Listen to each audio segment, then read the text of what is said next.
Top quality और consistent performance के लिए सिर्फ सिल्वर पंप नाम याद रखना।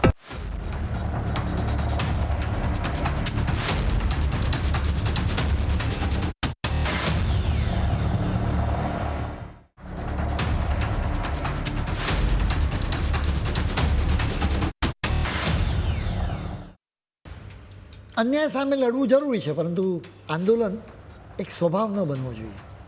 જરૂરિયાત અને સ્વભાવની વચ્ચે ઘણો ફરક હોય છે.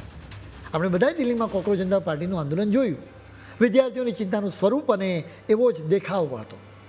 આ આંદોલન જેનજીએ કર્યું હોવાનું કહેવામાં આવી રહ્યું છે. હવે કહેવામાં આવી રહ્યું છે કે જેનજી પછી પણ આલ્ફા પણ મેદાનમાં આવી ગયું છે. જેનજી એટલે કે સામાન્ય રીતે 14 થી 29 વર્ષના લોકો, જ્યારે આલ્ફા એટલે કે સામાન્ય રીતે 13 વર્ષની ઉંમરના લોકો. ઉત્તર પ્રદેશના ફતેપુર જિલ્લાના કિશનપુરની આ વાત થઈ રહી છે. અહીં સર્વોદય ઇન્ટર કોલેજમાં તાજેતરમાં હંગામો મચ્યો હતો.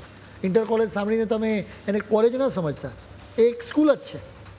ઉત્તર પ્રદેશમાં ધોરણ 6 થી 12 સુધીની સ્કૂલને ઇન્ટર કોલેજ કહેવામાં આવે છે. એટલે કે કહી શકાય નહીં કે જેનજી અને આલ્ફા બંને વિરોધ પ્રદર્શન કર્યું હતું. હવે આ વિદ્યાર્થીઓની તકલીફો અને માંગણીઓ પર એક નજર કરવી પડે. વિદ્યાર્થીઓની ફરિયાદ રહી છે કે શુદ્ધ પીવાના પાણી માટે ઘણા સમયથી કોઈ સુવિધા જ નહોતી. અહીં વોટર કુલર તો હતું, પરંતુ એનો ઉપયોગ માત્ર શિક્ષકો અને કર્મચારીઓ જ કરી શકતા હતા. વિદ્યાર્થીઓએ પાણીનો ઉપયોગ ન કરી શકે. આ સ્કૂલનું ભવન પણ જર્જરિત થઈ ચૂક્યું હતું. ચોમાસામાં તો છતમાંથી પાણી પણ ટપકે. આ સ્કૂલમાં 1850 છોકરાઓ ભણે છે, પરંતુ માત્ર 17 વર્ગખંડ છે. 40ની ક્ષમતાવાળા રૂમમાં 70થી વધારે વિદ્યાર્થીઓને બેસાડવામાં આવે છે. 4 વર્ગ તો સાવ જર્જરિત છે. ઘણા વર્ગો તો પતરાના શેડ નીચે ચલાવવામાં આવી રહ્યા છે. ઘણા વર્ગખંડોમાં પંખા બંધ હાલતમાં છે. ગરમીને લીધે બાળકો બેભાન થઈ જાય છે. ધોરણ 8 સુધીના બાળકો માટે બેસવાની પૂરતી બેન્ચ નથી. તેમણે જમીન પર બેસીને ભણવું પડતું હોય છે. વિદ્યાર્થીઓનો આરોપ છે કે રમતગમતના શિક્ષક હોવા છતાં રમતગમતની પ્રવૃત્તિઓ નિયમિત રીતે થતી જ નથી. રમતના મેદાનની પણ યોગ્ય સફાઈ અને દેખરેખ નથી થઈ રહી. મધ્યાહન ભોજનમાં અપાતા દૂધમાં પાણી ઉમેરવામાં આવી રહ્યું છે. વિદ્યાર્થીઓએ સ્કૂલના પ્રિન્સિપાલને અનેકો વખત ફરિયાદ કરી. ફરિયાદ પર કોઈ પગલાં તો ક્યારેય ન લેવાયા, પરંતુ વિદ્યાર્થીઓને નાપાસ કરવાની અને સ્કૂલમાંથી કાઢી મૂકવાની સામે ધમકીઓ આપવામાં આવતી રહી. આખરે વિદ્યાર્થીઓની ધીરજ ખૂટી ગઈ. તેઓ આંદોલન કરવા લાગ્યા. તેઓ બાબા સાહેબ આંબેડકરની તસવીર લઈને સ્કૂલના ગેટ પાસે ભેગા થઈ ગયા. પોતાની માંગણીઓ અને ફરિયાદો રજૂ કરી. સારી વાત એ છે કે તેઓ વંદે માતરમ અને ભારત માતા કી જયના સૂત્રોચ્ચાર કરવા લાગ્યા હતા.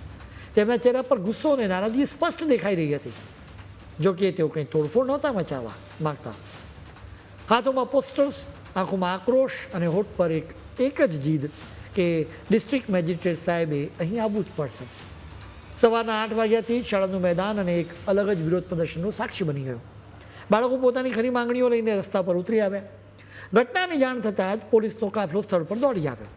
મામલતદાર નીતિન કુમાર પણ તાબડતોડ શાળાએ પહોંચ્યા અને બાળકોની તકલીફો સાંભળી. જિલ્લા વિદ્યાલય નિરીક્ષક રાકેશ કુમારે સ્થળ પર આવીને બાળકોને તમામ સમસ્યાઓ ઉકેલવાની ખાતરી આપી. એટલે સવારથી શરૂ થયેલું આ આંદોલન છેક બપોરે 12 વાગ્યે શાંત પડ્યું. શાળાના પ્રિન્સિપાલ લાલ બહાદુરસિંહે ચોખવટ કરી કે મૂળભૂત સુવિધાઓ અંગેની તમામ માંગણીઓ સરકાર સુધી પહેલાંથી જ પહોંચાડી દેવામાં આવે છે. જોકે સુવિધાઓના અભાવે બાળકોનો આવો ગુસ્સો જોઈને આખરે શિક્ષણ વિભાગે નમતું જોખવું પડ્યું.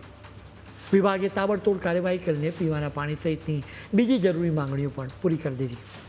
આ આંદોલન તો સમેટાઈ ગયું, કેમ કે અહીં કોઈ રાજકારણ કે વિદેશી એજન્ડા નહોતો.